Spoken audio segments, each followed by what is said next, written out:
You're Locked on the New York Rangers, your daily podcast on the New York Rangers. Part of the Locked On Podcast Network, your team every day.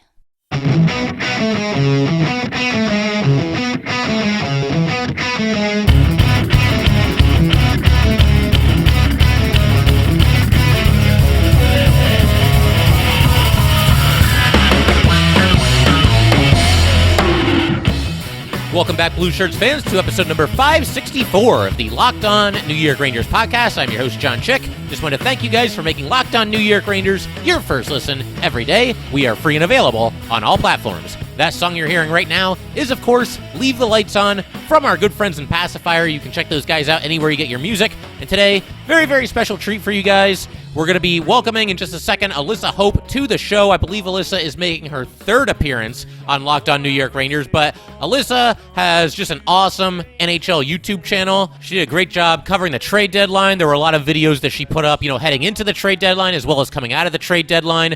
She's got a really cool series, 5 interesting facts you never knew about, a certain player. There's one on Alexis Lafreniere, and many other players around the NHL. And then there's my own personal favorite, which is her Jerk Moments series, where it's just what it sounds like. She takes a look at, a player like Brad Marchand, PK Subban, and looks at their worst moments on an NHL rink. So that's definitely one of my favorites. Definitely recommend it to all of you guys as well. Alyssa's also a Penguins fan, so naturally we talk quite a bit about the clash Friday night between the Rangers and the Penguins, as well as the possibility of these two teams meeting in the playoffs, because if the regular season were to end right now, that would be the first round matchup, Rangers-Penguins. And talk quite a bit about the trade deadline in general, talking about the biggest winners and losers around the NHL coming out of Monday's deadline. Just a good time talking some hockey. So with no further ado, enjoy. All right, so welcome back, Ranger fans, maybe even some Penguin fans. Today we got a very special episode for you guys today. Joining me right now is Penguins fan and hockey YouTuber Alyssa Hope. Alyssa, how we doing today? I'm doing great, John. Thanks for having me. Yeah, absolutely. It's always a good time talking some hockey. And I know, right before we hit record there, we were talking about just all the trade deadline craziness. And I figure we got to start there. And obviously your Penguins, they made the biggest move that they made was bringing in Rickard Rackell. So I just want to get your thoughts on that. I mean, is he somebody that you were hoping they would bring in? Was he high on your wish list? Just any general thoughts on the acquisition of Rackell there? Yeah, I mean, he wasn't high on my personal wish list. I know that he was someone that the Penguins were potentially targeting. He was, frequent in rumors and connected to them. But I had my eye on, for a little while, Brock Besser. I was kind of hooked in on that, although I was like, that's probably not going to happen realistically because of the RFA status and arbitration. I also really I like Connor Garland a lot. And they were, kind of connected to him for a little while. But I didn't really see Rickard Rackell coming in until almost right before the deadline. And then I was like, okay, maybe the Penguins are serious about this guy. But I knew we needed help, in a depth role. And we were needing some secondary scoring outside of just the Getzel, Crosby, Russ line. So I think it's great that they made that move and brought him in. Yeah, for sure. I feel like the Rangers and Penguins, obviously division rivals, but they were in somewhat similar situations, coming into the deadline this season. I don't think either team was really in the market for a bona fide superstar, but both teams needed a little more depth, a little more secondary scoring. And, I know the Rangers were looking at Rackell. He was rumored to maybe be going to them for a while, and they end up with Andrew Kopp, who I like a lot, among a couple of other players as well. But I was watching one of your recent videos on YouTube, and you were talking about some of the more interesting trades that happen. And of course, Rackell was one of them. And one guy that you mentioned, and he was in the trade, Zach Aston-Reese. I guess you were a pretty big fan of him. Are you bummed to be losing him? Yes. Some people are like, oh, come on.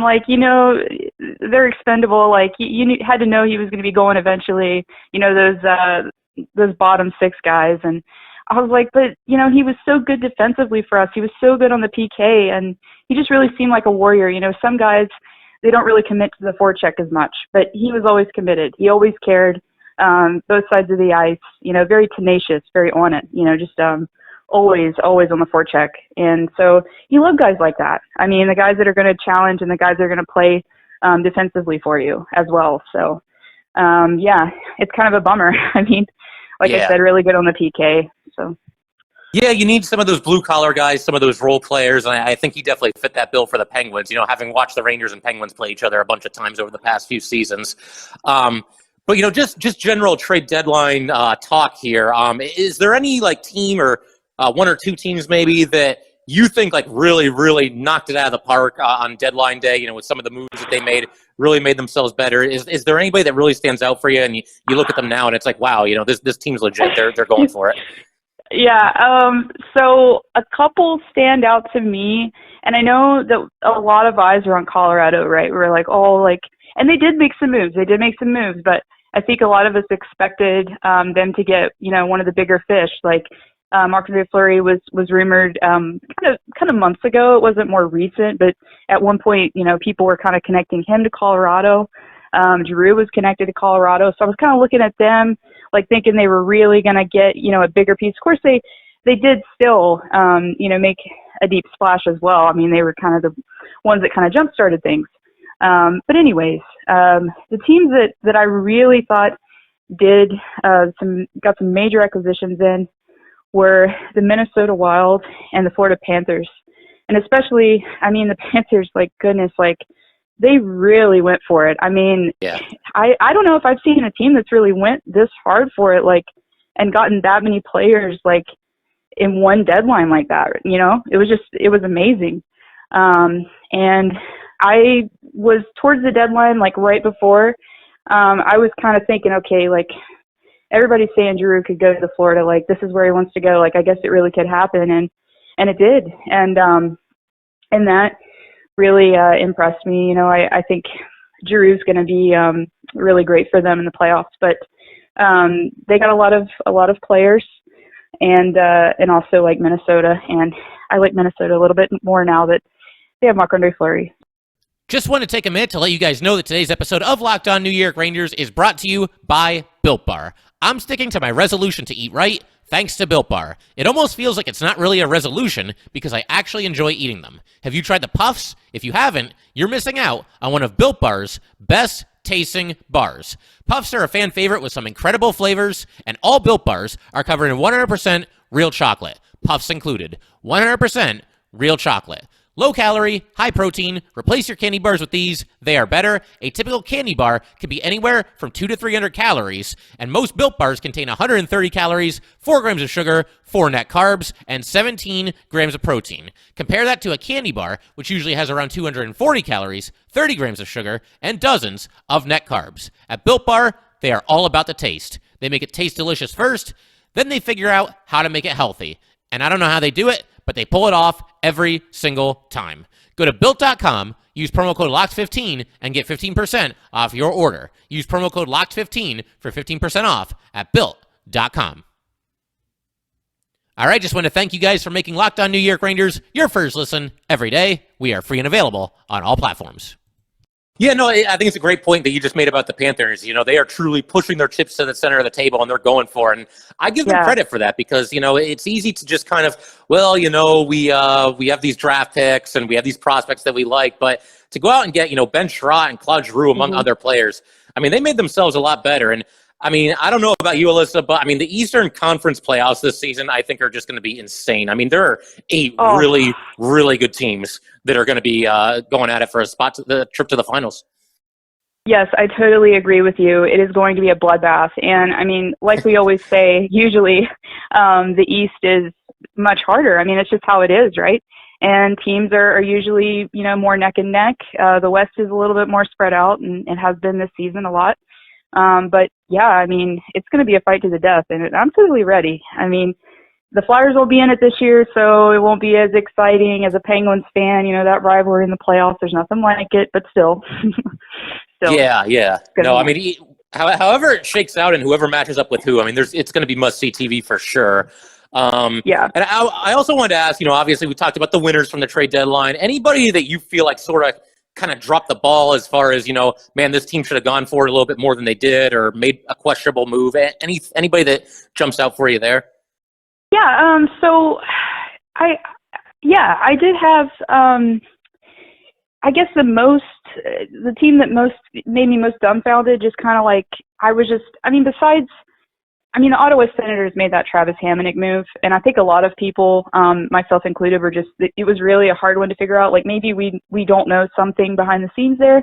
That one was weird. They're not really a contender, but right now. But man, the New York Islanders, like, I mean, no disrespect to Lou Lamoriello, but like, they just didn't do anything at all. You know what I mean? Like, I was just surprised. Like, they no kind of got caught in between. Yeah, not really buying, not really selling, not really doing anything. Yeah. I think a lot of people were expecting maybe at least Clutterbuck to go, but no, like just nothing. Yeah, I mean, that's weird because he's an impending unrestricted free agent, if I'm not mistaken. And I mean, maybe they feel like that they could keep him back. And, you know, I know they were hit with COVID earlier this season. They had all kinds of problems. The guys, So I'm just wondering, like, maybe they think that, okay, this season's a fluke. It didn't go our way. We can get right back to where we were as soon as next season. That's the only explanation I can come up with for the Islanders not really doing anything. Yeah, he re-signed. I know they re-signed Zach Parise. And I mean, maybe he's earned that deal. But I mean, in my opinion, I'm not trying to sound overly critical of Lou Lamoriello here. But I mean, if you look at it, I mean, that lineup is just really old in general. You know, you would think that they would want to get maybe a little more youth in there and balance it out. But I mean, of course, we know Zdeno Chara's on there, and that kind of makes it even older. All due respect to him, but yeah, I mean, you would think that maybe they would want to insert some youth in there, and where they're having their struggles. But like you said, they were hit with COVID. They had some bad breaks. I think the start to the season, I mean, not being in their home arena was rough for them for that long stretch at the beginning. But I was just surprised personally because Lou's always been really active at the deadline. I know last year he made a couple moves, and yeah, I think he brought in Pavel Zacha in, Kyle Palmieri. He made some moves. So and I think that they are just, you know, one of those teams that's like almost there. Like this season, they've had success in the past season, you know, several seasons before, but they're like, right now they're just like almost there, you know, like maybe just a couple pieces right now, but yeah. Yeah, for sure. Another team that I'll throw out there for you, I'll get your thoughts on this team as well. We actually, at Locked On, we did like a round table with all the different hosts and talking about, you know, who won the day, who lost the day. Yeah, it was a good time. It was a good time. Really happy with the way that turned out. But one team that I threw out when we were doing that, and I'll get your opinion on them as well, but I thought the Capitals kind of dropped the ball. I mean, I know they made a couple of small moves, but, you know, you look at them and it's like it's this veteran team. They're not getting any younger. I know they have the one Stanley Cup, but, you know, Ovechkin and Backstrom, the core players, they're all starting to, you know, get up there a little bit. And if they don't go for it this year, I mean, they're kind of running out of chances, are they not? I agree with you. I definitely would say that I would have expected, and I think a lot of us spectators were expecting them to do something to help out their forward group. I know there's a lot of rumors, you know, Brock Besser, maybe Max Domi, those were going around, those players, maybe to fill in, you know, and help with the offense, but also the goaltending, like you said, and that was a concern. And I believe that it was it the coach that actually came out at one point and said that they weren't satisfied with their goaltending, or the GM or somebody actually said that they actually weren't like completely, you know, secure with their goaltending situation, Samsonov and Vanacek. Yeah. And so that kind of led to some speculation, like, okay, and we know that they actually did try to get Marc-Andre Fleury. They did try, but he, you know, and I've got to hand it to him. I mean, he's loyal, you know. He's like, I'm not going to Washington. Forget that. Rivalry there. Once a Penguin, always a Penguin. But they did try to get him, but even still, I mean, like you said, you would have thought that with the aging core, you know, you think of Oshie, Backstrom, Ovechkin, Carlson, like all of those guys, the core guys are getting older. And plus they had Carl Hagelin recently got that career or season-ending eye injury as well. So he's a bottom sixer, but even still, they've had some bad injuries, some bad blows as well. So you would have thought they would have made some more moves, but. Yeah, no, I feel for Carl Hagelin. I mean, I know obviously former Ranger, former Penguin, always somebody that I liked. I'm sure you were a fan too when he was winning the cup with you guys a couple of times there. So, yeah, but I definitely want to ask you about Marc-Andre Fleury because I know you're a big fan, and And obviously, one of the bigger moves of the deadline day. He heads out of Chicago. He goes to Minnesota. How good was it for you to see, again, one of your all-time favorite players, get out of a place where he never really should have been in the first place and get to go to a good team and a playoff contender and a team that could potentially make a run in the Western Conference? Oh man, it was like relief for me. I was so relieved that he was out of that situation. And it's not really, it was a letdown season. But considering everything that team has went through as far as, kind of the bad PR with the Kyle Beach situation and things like that, that kind of just was a really bad combination. And in my opinion, it kind of made it even worse for him to be there, knowing, such a great person. He's such a great person, great human, and also, obviously very good, 3 Stanley Cups. So very good goalie, in my opinion, one of the best. But anyways, to see him finally get out of there and actually get to make another deep playoff run, I was overjoyed. And Minnesota was actually made a video about, it was my last kind of look at, a potential spot that Fleury could go, and it was Minnesota, the last one that I talked about. And I really did see a fit. I did see if there was, it just seemed like all the pieces were there, because I've actually been to Minneapolis before, and actually I made that drive from Minneapolis to Chicago, and I kind of drove back home, road trip to West Virginia. So I actually knew the drive, and it's only about 6 hours. Oh, wow. And I was thinking to myself, I was like, he's a family guy. If his family wanted to stay there, it wouldn't be that far. And so that was one of the concerns. Would he want to uproot his family? So I was thinking to myself, okay, he's got that going for him. He's got a GM that he trusts, that he won the Stanley Cup with in 2009, Billy Guerin, that respects him, that would, honor any requests that he had, and would treat him with dignity. And so he has that going for him. And he also has a place that he knows he could win. The team, as you said, could be a contender in the West.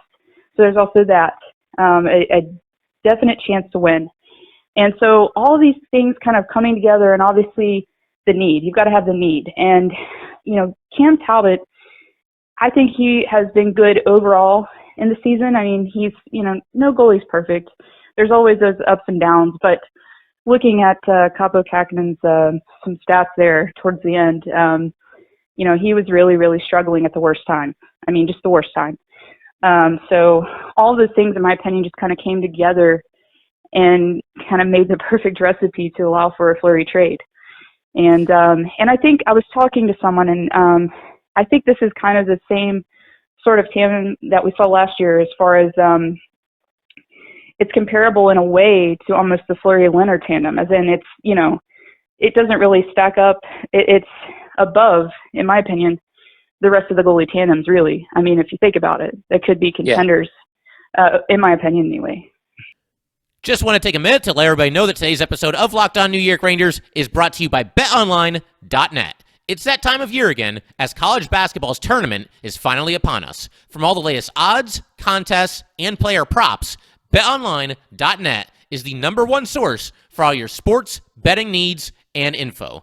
BetOnline remains the best spot for all your sports scores, podcasts, and news this season. And it's not just basketball.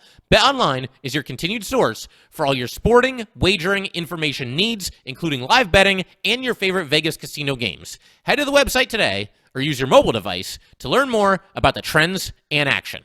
BetOnline, where the game starts. No, I totally agree. I see a little bit of that as well. I do feel a little bit for Cam Talbot, though, because he is a former Ranger. He's only there for 2 years, but did a nice job whenever he had to spell Henrik Lundqvist. And, a cool story this year. He makes the All-Star team for the first time. I think he was 34 years old. So that's awesome. And now, probably going to be taking a backseat to Marc-Andre Fleury. But I'm sure he'll be ready to go if Fleury falters. But I don't think that's going to happen. I think Fleury's going to do a really nice job and probably be reinvigorated from going back to, a contending team in the Minnesota Wild there. But, while we're talking about goalies here, while we're talking about goalies,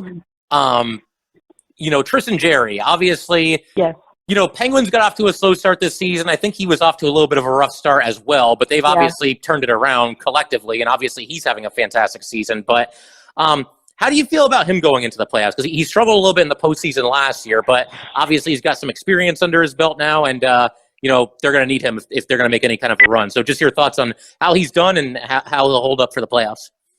Yeah, so I actually got to see him play once. I went and saw a preseason game in Pittsburgh against the Columbus Blue Jackets, and I thought he was pretty decent in that game that I saw live. And I went to another game live and saw DeSmith, but even still, what I've watched of Jarry, otherwise, I mean, like you said, I think he's had his ups and downs. It was a rocky start for him, but I really think he's rebounded. And yeah, he made the All-Star game, the All-Star team for the first time, like without being a fill-in. So he made that point this year. So I thought that was pretty cool. He was kind of like, last man in last time, but this time he wasn't. But anyways, I think that one thing that Tristan Jarry has for him that a lot of other goalies in the league don't have is Ron Hextall is a former goalie himself as a GM, and he's really supportive behind Jarry. And a lot of our fans, I noticed, and Penguins fans can be a little fickle. I mean, I will say that about our goalies. I mean, we've had so many goalie controversies. I mean, so many over the years. It's crazy. But anyways, the fans are kind of, giving him a hard time. Last playoffs, I remember, and I was just hearing a lot of, trade Jarry, get rid of him. And Hextall stood by him and was very adamant. He's like, goalies, it's not always easy. They're going to struggle, but I'm not going to give up on this guy. And I think that having that support and knowing that you do have that, similarly maybe with Fleury and Guerin, but you know that they're going to back you up. And I think that might be really part of, why he has had the confidence he has. Maybe I'm sure other things, but having that, I mean, it definitely has helped. Now I've talked to the Penguins fans. I would have been more, confident going into the playoffs if we would have had, I would say maybe a better backup. Now we did get Domingue, but he's been injured. He played that amazing game against San Jose and made I think it was 40 something saves. He had an amazing game. And we've just been having DeSmith as a backup, and I really like DeSmith as a person, but I don't know, he's had a rough time, I think, and he's been getting better towards the end of the season, but still I'm kind of a little less confident in the backup situation. I'm more confident in Jarry, I would say, at this point, but I really wish, if something were to happen and he were to get injured, that we would have a little bit more of wishful thinking here, like a Fleury-Talbot tandem. Yeah, for sure. I totally get what you're saying about, having some nerves about the backup goalie too, because, Igor Shesterkin obviously having a phenomenal season for the Rangers, a couple of hiccups recently, but, I think he'll get out of it and be just fine. But, Alex Georgiev, it's really weird with this guy because when he doesn't get to play very often, and obviously that's usually going to be the case because he's teammates with Igor Shesterkin, when he has to go, right, so, but when he has to go in, it's it's a real struggle for him if he hasn't played in a while. There's a very good chance he's going to get lit up. But then, if there's times, in the past where, Igor's been out of the lineup, even earlier this season, he can go in. If he gets some regular playing time, he can play very, very well. So it's just kind of interesting. He scuffles if he's not getting regular time, but if he gets into a little bit of a groove, he can find it. I will say, though, the most recent game he played, or the most recent game that he started, was against the Carolina Hurricanes. And my God, this guy just stood on his head the entire night, and the Rangers won, I think it was 1-0, and he gets a 44-save shutout. I'm just like, where did this come from? Where has this been all season? I think the goalie position is so fascinating. Having a bachelor's in psychology myself, I've always been fascinated sort of with the psychological side of the game and how, easily the switch can kind of flip for a goalie. It's not necessarily that they don't have the skill, they don't have it. It's just, it's in the head half the time, the confidence. And if that wavers for a goalie, I mean, it can be very difficult to get that back. I mean, if, the fans aren't behind them, if their teammates aren't behind them, And I think an interesting, like, kind of example of that, in my opinion, now, he was injured before he was traded, so that may have factored into it, but Freddie Anderson. I mean, I think that just the contrast, he was having a really difficult season last year. They actually had him go down to the AHL and play a game before he came back after injury, and just to see him have so much success in Carolina is it's amazing. So I think that goes to show. I mean, just sometimes it can be a mental thing for goalies. Yeah, for sure. And sometimes I think a change of scenery can do somebody a little bit of good as well. And, Freddie, like you said, it sounds like he's, just really found his groove there. Obviously, he's going to be in the mix for a Vezina for sure. And, with Igor, the other thing, continuing to talk about goalies here for at least another couple minutes, he is going through a little bit of what I would call, a rough patch, at least by his own standards. But the point that I've made to Ranger fans, even on the podcast and other episodes, is that, he's just kind of reminding us that he's human right now. And I would rather have this happen right now than like 2 games before the playoffs start. It's very rare, I think, for a goalie to just cruise through an entire season, not have any like bad portions of the entire season, and like win the Stanley Cup. You know what I mean? I totally agree with you. And I've heard this as far as like the team dynamic and, goalies, this goes for goalies as well. But I mean, you would rather get that adversity out of the way early before, it's a do or die situation. So you want to kind of have them maybe lose their game a little bit, but then find it again. And I think, in my opinion, having to have that adversity and find your game is going to make you stronger as a player than not having that adversity. So it builds character, really. But at the same time, you at least want your team to make the playoffs. You don't want, a season to tank, but even still, I think it goes to show that, it's a learning and growing experience. But I definitely, Shesterkin, he's, wow, he's been amazing. I would have to ask you a question. So I've been seeing him as a Rangers fan, the Hart conversation, actually. And I've seen him, like, within the top 3, people have been, is this going to be, the first time a goalie wins a Hart, like, for, several seasons? Could it be? And I'm wondering, do you think he stands a chance with winning the Hart this year? I've actually talked about this quite a bit, in different episodes. I think absolutely. He's got to at least be in the mix, early in the season.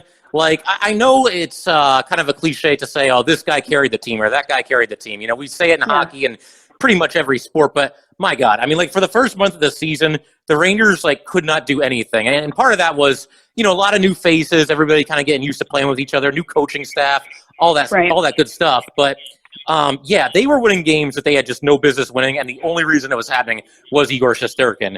And obviously, the rest of the team has caught up to him at least a little bit, but, this guy stands on his head on a pretty routine basis. And, assuming that he gets himself right and, goes on to have a great final quarter of the season here, then, I think he's absolutely got to be in the mix. And it's funny because, Ranger naysayers, you'll run into them on social media or whatever, and they'll say, oh, man, you guys would be nothing if you didn't have Igor Shesterkin.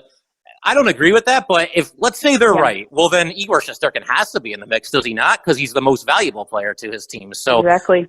I think his name at least has to be in the conversation. I know, I did an episode with Armando Velez from Locked On Panthers, and we were talking about Jonathan Huberdeau, and he might have a shot at it this season. But to your point, Alyssa, for sure. But to your point, I think he's at least got to be in the conversation there for sure. Yeah, no disrespect to Connor McDavid, but I think most of us just want to see someone different win it already. Please, give us someone different. Connor McDavid should be ineligible if the Oilers don't get past the first round of the playoffs this season. I totally agree with you. Totally agree. And I know that's not how they do it, but still, yeah.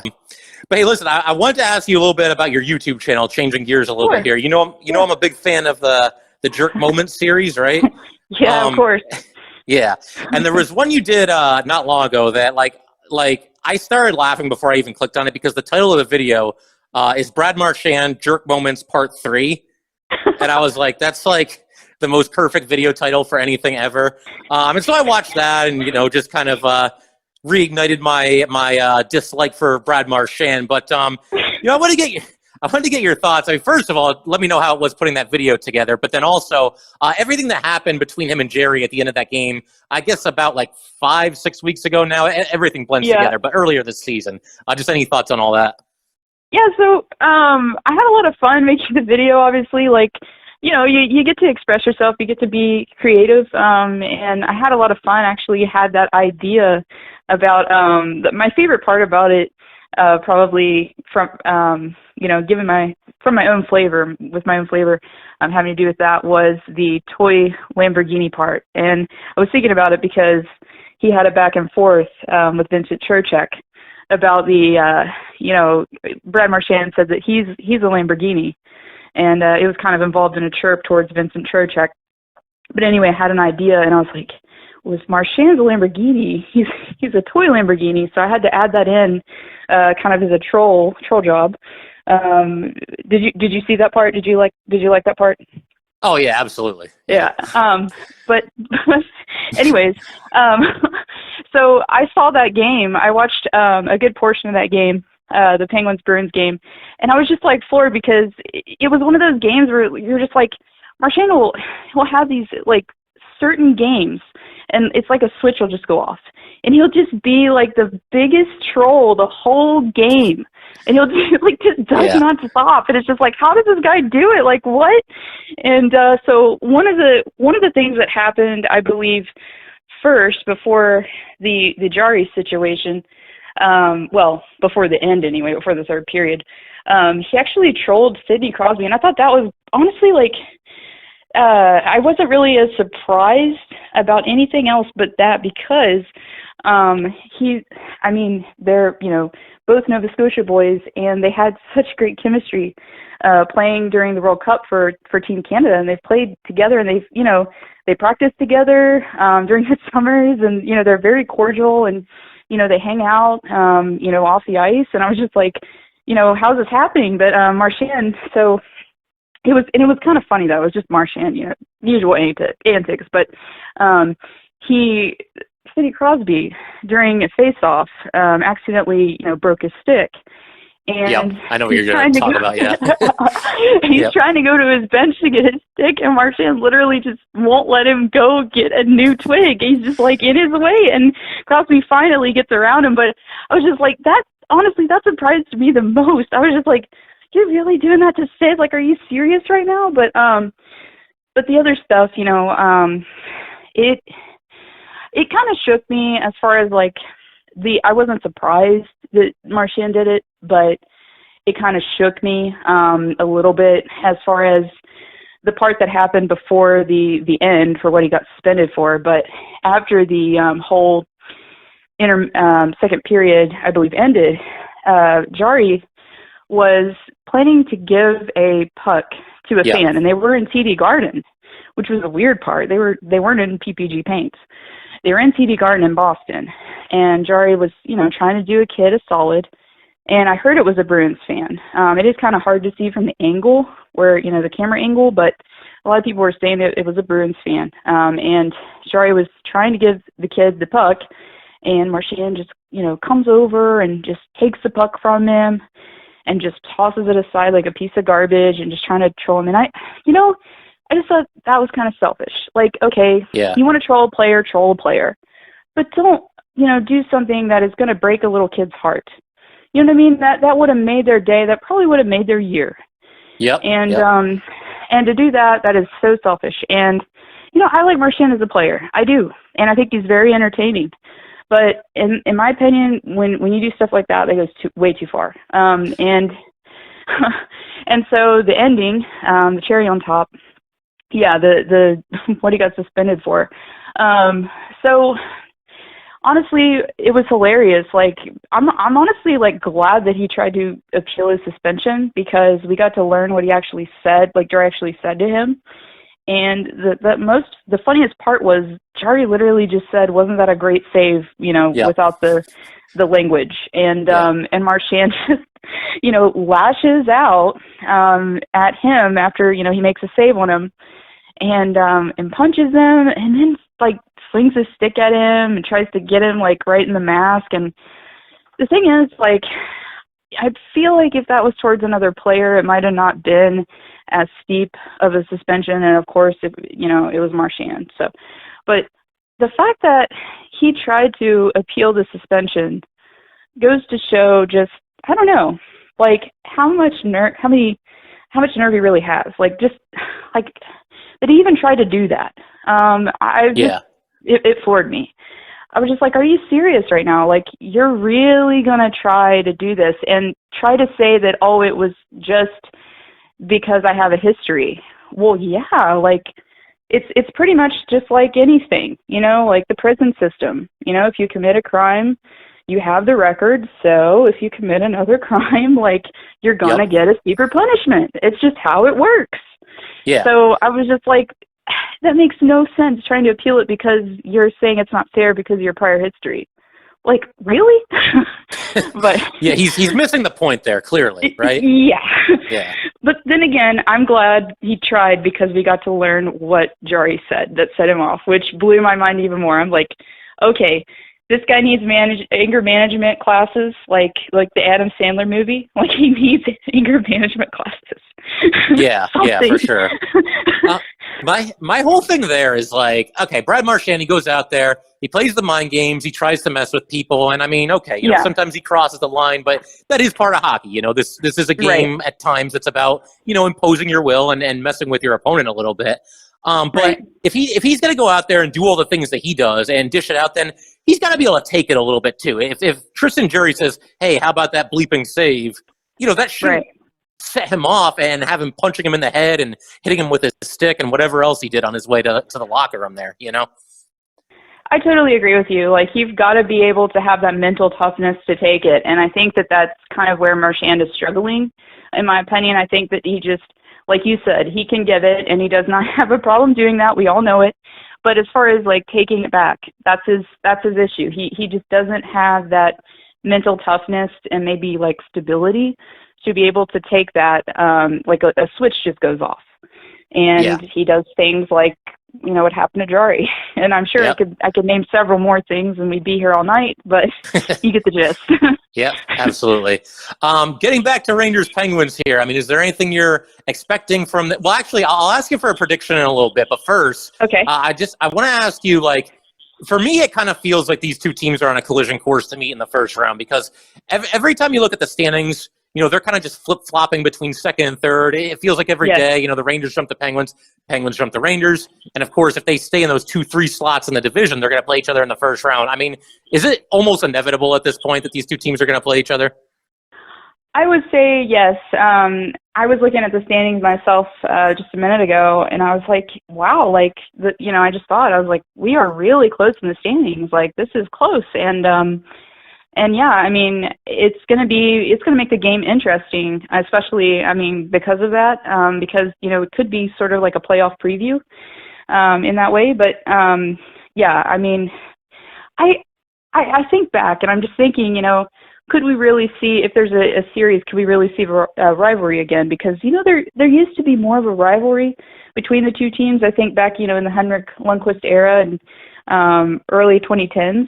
I really think there was more of a rivalry, but I don't know. I haven't felt that as much like the past few seasons. How about you? Yeah, not quite as much. I think part of that is that the Rangers have kind of been down. They've been going through this rebuild and, working their way back up. But now that both teams are good again, I mean, I think we're one playoff series away from this going right back to where it was, 6, 7, 8 years ago, whatever it was there. So, yeah, I can't wait. It really does feel – because I feel like the Canes are going to win the Metro. I think they might even win the entire Eastern Conference.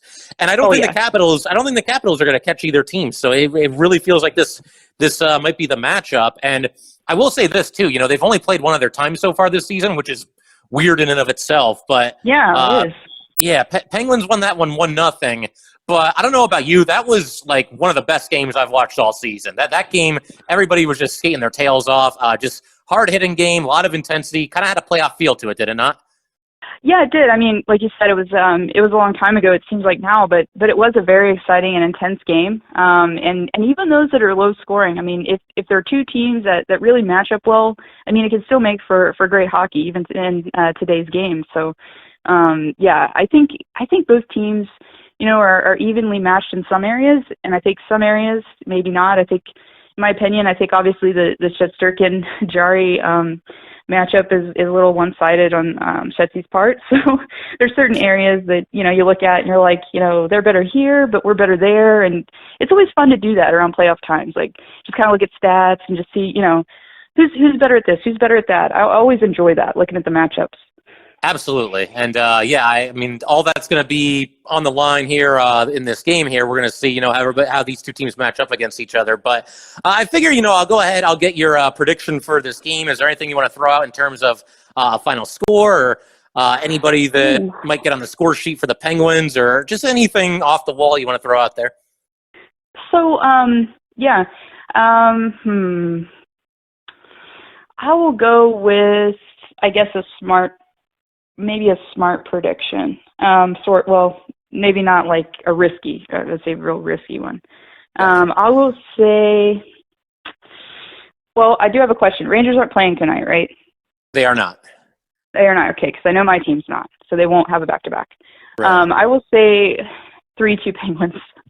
And Crosby has been on a heater lately, an insane, like a heater. So I will make a prediction that Crosby gets at least 1 goal and 1 assist. Fair enough. I'm going to say the same score, but I'm going to say that the Rangers pull it out. And honestly, whoever won that first game, I would pick them to lose this next one, because that first game was just so evenly matched. And again, just a great hocky game. I do think it'll be a little bit higher scoring this time around, though, because there's just too many weapons on both sides. Oh, and, sooner or later, puck's going into the net there. So, I think 3-2. And I get the feeling, I'm going to say Andrew Kopp for the Rangers, Rickard Rackell for the Penguins. Both of them at least get on the score sheet. I just feel like, that would be awesome. Kopp had 2 assists in his first game with the Rangers on an otherwise disastrous night against the Devils. So I think he'll come up with something. And on top of that, the Rangers have really had a knack this year. Anytime they really lay an egg, they tend to come back with a really nice performance in the next game, and I think that could happen here. So we'll see, but either way, I think it's going to be a great game.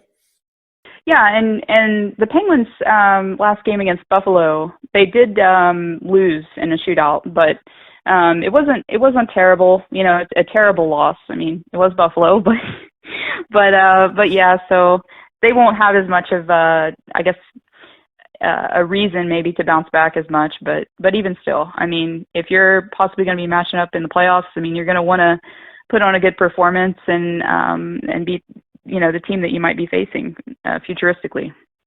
Absolutely. Well, Alyssa, listen, this was a ton of fun as always, and we'll have to do this again sometime. If these two teams play, if they play each other in the playoffs, then I think for sure we're going to have to do at least one more episode. Yeah. Oh yeah, definitely for sure.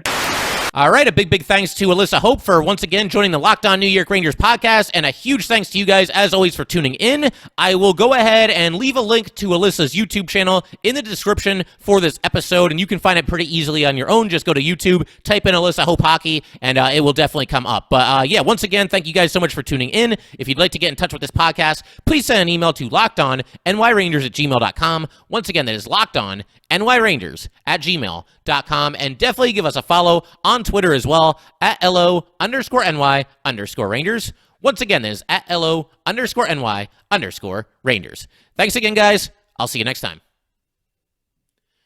Thanks for making Locked On New York Rangers your first listen every day. In our next episode, we're going to be breaking down everything that happens between the Rangers and Penguins on Friday night. Now make your second listen Locked On Fantasy Hockey. Host Steele Rodine and Flip Livingston help you become the expert of your fantasy league. It is free and available wherever you get your podcasts.